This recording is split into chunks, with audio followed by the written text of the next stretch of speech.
ಕನ್ನಡ ಪರ ಹೋರಾಟಗಾರ ವಾಟಾಳ್ ನಾಗರಾಜ್ ಅವರ ನೇತೃತ್ವದಲ್ಲಿ ಹಳೆ ಬಿಬಿಎಂಪಿ ಕಚೇರಿ ಹತ್ತಿರವಿರುವ ಜಿಬಿಎ ಕಾರ್ಯಾಲಯದ ಮುಂಭಾಗದಲ್ಲಿ ಈ ವಿನೂತನ ಪ್ರತಿಭಟನೆ ಆಯೋಜಿಸಲಾಗಿದೆ.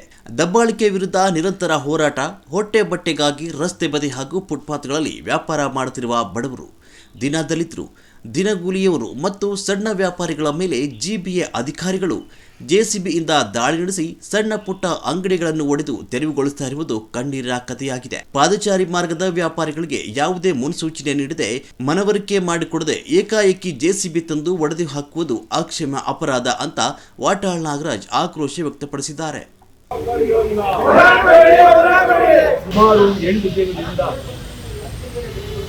ಜೆಸಿಬಿ ಹಾಕಿ ಹೊರಗಾಗ್ತಾ ಇದ್ದಾರೆ. ಅವರು ಸಣ್ಣ ವ್ಯಾಪಾರ ಮಾಡಿ ದಿನ ತಮ್ಮ ಜೀವನ ಸಾಗಿಸ್ತಾ ಇದ್ದಾರೆ. ಬಹಳ ಅತ್ಯಂತ ಘೋರ ಅನ್ಯಾಯ. ಈ ಸರ್ಕಾರ ಬಂದ ತಕ್ಷಣ ಜೆಸಿಬಿ ತೆಗೆದುಕೊಂಡು ಬಂದು ರಸ್ತೆ ಬದಿ ವ್ಯಾಪಾರಿಗಳನ್ನೆಲ್ಲ ಸಿಕ್ಕಾಪಟ್ಟೆ ಒಕ್ಕಲಿಬಿಟ್ಟು.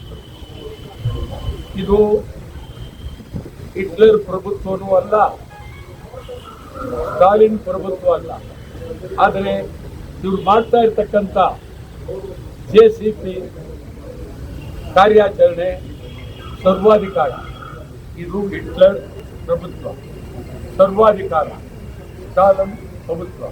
ಸುಮಾರು ಇದುವರೆಗೆ 3,000 ಕೋಟಿ ನಷ್ಟ ಆಗಿದೆ ಜನಕ್ಕೆ.